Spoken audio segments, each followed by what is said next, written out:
દર્શક મિત્રો, Indian consult પ્રેસમાં આપ સૌનું હાર્દિક સ્વાગત છે। આવો જોઈએ આજના સમાચાર।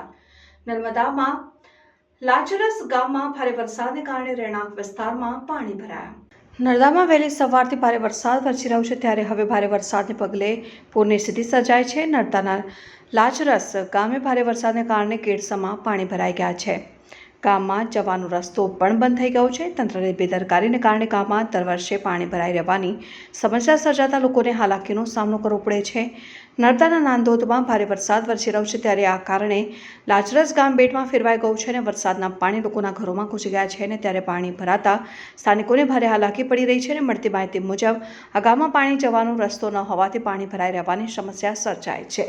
નર્મદાના ગરુડેશ્વરમાં ભારે વરસાદને કારણે છેલ્લા 6 કલાકમાં 6 ઇંચ જેટલો વરસાદ ખાબક્યો છે, જ્યારે નાંદોદમાં 6 કલાકમાં 5 ઇંચ વરસાદ તો તિલકવાડામાં 3.5 ઇંચ વરસાદ વરસ્યો છે।